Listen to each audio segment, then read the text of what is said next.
Greetings, eco-nerdlings. Now that we've talked about what waste is, recycling, and all of that, we're going to talk about waste management. So how do we manage all of our wastes? So we have integrated waste management, and by definition, this is the most effective way to deal with solid and hazardous wastes. This includes the 3 R's. 3 R's I'm sure you guys have heard of. Reduce, reuse, recycle. You guys probably heard of these in elementary school. So integrated waste management has first, second, and third priorities. So the first priority to help manage solid waste that we produce or reduce or prevent their production is our primary. For this, we can change industrial processes to eliminate the use of harmful chemicals, so basically stopping it from occurring. We can purchase different products, use less of a harmful product, reduce packaging and materials in products, and make products that last longer and are recyclable, reusable, or easy to repair. Our second priority for pollution and waste prevention is to reuse products, repair products, and recycle them, such as doing compost, creating our own compost pile, buying reusable or recyclable products. And our last priority for waste management is to basically fix what has already happened. To treat waste to reduce toxicity, to incinerate waste, bury it in landfills, or release waste into the environment for dispersal or dilution. So there are solutions to reducing solid waste. Number one, you can refuse to buy items that you really don't need. You can reduce or consume less and live a simpler life, less stressful life by practicing simplicity. So basically, less is more. You can reuse things, so rely more on items that can be used over and over and over again. You can repurpose things, so use something for another purpose instead of throwing it away. Like I was talking about earlier, using the butter tub to store food after all the butter's gone from it. Or you can recycle. You can recycle paper, glass, cans, plastics, and you can buy items made out of recycled materials themselves. So things that you can do to help reduce solid waste, you can follow the 5 R's. Refuse, reduce, reuse, repurpose, and recycle. So ask yourself whether you really need a particular item or not. You can rent, borrow, or barter goods and services when you can. You can buy things that are reusable, recyclable, or compostable, and be sure to reuse, recycle, and compost them if you can. Don't throw away paper or paper plates, cups, eating utensils, or other disposable items when you can reuse them or recycle them or refill them. Refill and reuse a bottled water container with tap water. You can use email instead of regular mail. So one of the things that you have the option of doing now is a lot of times, when you get bills for your car payment or, your bank statement, they now have green options where you can click to opt out of getting that paper letter or paper statement and just get it sent to you via email. So that's one of the things you can do. You can read newspapers and magazines online instead of getting the paper copy of it. And you can buy products in concentrated form whenever possible and then dilute them. So by reusing products, it's an important way to reduce the resource use, to reduce waste and pollution in developed countries.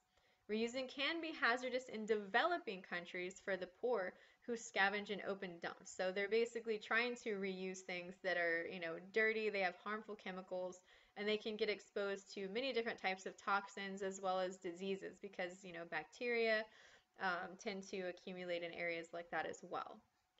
Recycling, which we've talked about a lot. Primary recycling, basically materials are turned into new products of the same type, or secondary recycling, where materials are converted into different products.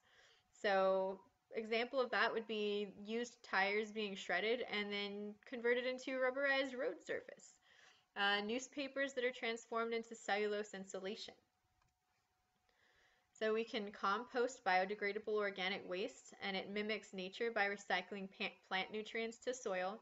So that's something you can do, in your home. Maybe you get a trash container, with a plastic bag or something in it to, prevent it from getting real nasty. And you put all of your food scraps and things like that in there. And then you have your compost bin outside. You go dump that in there, reuse the same plastic bag. And maybe dump it once or twice a week into your compost pile. So instead of just throwing all of those food items away, you're composting all of those, peels and, apple cores and eggshells and things like that. Recycling paper has a number of environmental and economic benefits, and it's also easy to do. Recycling many plastics is chemically and economically difficult, though. So many plastics are actually hard to isolate from other wastes, and recovering individual plastic resins doesn't yield much material. So the cost of virgin plastic resins and low recycled resins due to the low fossil fuel costs. So there are new technologies, though, that are making plastics more biodegradable, which is a good thing. Burning and burying solid waste. So that's another thing we do to get rid of our wastes. Globally, MSW, or our municipal solid wastes, what you and I basically throw away on a daily basis, are burned in over 1,000 large waste-to-energy incinerators, which we call W-to-E incinerators. These boil water to make steam for heating the water or space, or for production of electricity. So Japan and a few European countries incinerate most of their municipal solid waste. So W-to-E, or waste-to-energy incineration, the volume of waste is actually reduced up to 90%. So once we incinerate it, basically 10% of that volume is left. The heat produced produces steam, and it can actually be used to warm buildings or to generate electricity. In 1999, the United States had 110 waste-to-energy incinerators, which burned about 16% of the nation's solid waste, and it produces less carbon dioxide emissions than power plants that run on fossil fuels. So giant piles of tires are also being burned to help supply energy. So this is kind of what the W-to-E would look like. So we have all of our solid waste right here in our waste pit. Gets put into the decline. We have a furnace that's heating the broiler. We have our wet scrubber with the dirty water, our bottom ash from all of the incineration that's taken place, generator, and then we have our smokestack, and we also are producing some electricity. So another thing we can do is bury our solid waste. Most of the world's municipal solid waste is buried in landfills that eventually are expected to leak toxic liquids into the solid underlying aquifers. No good. We don't want our water polluted. We have open dumps, and these are fields or holes in the ground where garbage is deposited and sometimes covered with soil. Most of them are used in developing countries. And then we have sanitary landfills. These are solid wastes that are spread out in thin layers, and they're compacted and converted daily with a fresh layer of clay or plastic foam. So this is what a landfill looks like. We have our topsoil right here, so looking at where they are. And you guys should know the soil horizons from our soil lectures. Sand, clay, and then we have the garbage. We have probes all over the place to detect any type of harmful methane gas. We actually have a methane gas recovery well. This is the compacted solid waste right here. We have leachate pipes that collect all of the liquid waste that kind of leaches through, whenever there's rain or anything like that. And it gets pumped into the storage tank right here. The clay and the plastic lining helps to prevent the leaks, and the pipes collect that leach out and they put it up here. We're constantly checking the groundwater, monitoring it to make sure that none of the chemicals are going into the groundwater as well. So another case study for this unit is the fact that we are producing hundreds of millions of tires that we have to do something with. So think about all the cars you see everywhere. And usually about once a year, once every 2 years, we have to replace our tires, or we get a flat tire, or our tread gets thin. So all of those cars, all of those tires on those cars, we have to figure something out to do with all of those. So that's one of the huge dilemmas that we're facing right now, is all of the tires that are accumulating on this planet. So we have hazardous waste. Hazardous waste, as you know, is any discarded solid or liquid material that's toxic. It could be ignitable, meaning it's flammable, corrosive, or reactive enough to explode or release toxic fumes. The two largest classes of hazardous waste are organic compounds, such as pesticides, PCBs, or dioxins, and then toxic heavy metals, such as lead, mercury, and arsenic. So hazardous waste regulations in the United States. We have two major federal laws that regulate the management and disposal of hazardous waste in the U.S. We have the Resource Conservation and Recovery Act, or the RCRA, and this has the cradle to grave system to keep track of waste. And then we have the Comprehensive Environmental Response, Compensation, and Liability Act. And this is commonly known as the Superfund program. We spoke about that in an earlier podcast when we were talking about the Love Canal. So the Superfund law was designed to have polluters pay for cleaning up abandoned hazardous waste sites. And only about 70% of the cleanup costs have come from the polluters themselves. The rest comes from a trust fund financed until 1995 by taxes on chemical raw materials and oil. So conservation to less hazardous substances, or conversion. We have physical as well as chemical methods that we can employ. So some of the physical methods we can do to convert things from very hazardous to less hazardous chemicals are using charcoal or resins to separate out harmful chemicals. We can use chemical methods, which is using chemical reactions that can convert hazardous chemicals to less harmful or harmless chemicals. We can use biological methods, such as bioremediation. In this, we employ the use of bacteria or enzymes to help destroy toxic or hazardous waste or to convert them to more benign substances. We can also use phytoremediation. Phyto means plants, so actually using plants. Using natural or genetically engineered plants to absorb, filter, and remove contaminants from polluted soil and water. This is something you learned a little bit about earlier this year when you watched one of the documentaries. There was a researcher that was trying to get heavy metals out of the food chain whenever he was taking his daughter to go fishing, things like that. And he was using different plants to try and get those plants to absorb some of the toxins, especially mercury.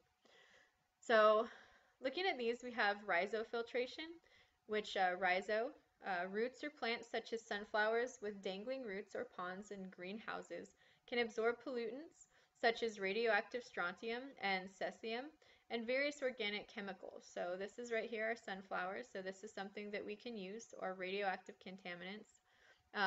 Organic contaminants, we can use different types of trees like the willow tree and the poplar tree. So we have our landfill right here. Phytostabilization, again, phyto, plants. Plants such as willow trees and poplars can absorb the chemicals and keep them from reaching the groundwater or nearby surface water. And right here, phytodegradation, again, plants such as the poplars can actually absorb toxic organic chemicals and break them down into less harmful compounds, which they store or release slowly into the air. And then our inorganic metals or contaminants, we can use Indian mustard seeds and brake ferns. Phytoextraction, basically extracting those heavy metals from the soil. We can use roots of plants such as the Indian mustard and the brake fern, and those can actually absorb toxic metals such as lead, arsenic, and others, and store them in their leaves. The plants can then be recycled or harvested and incinerated. So this is what you guys saw in the documentary that we watched earlier this year. He was planting, I actually want to say it was some type of mustard or fern, and he was trying to extract the mercury. So we have incineration.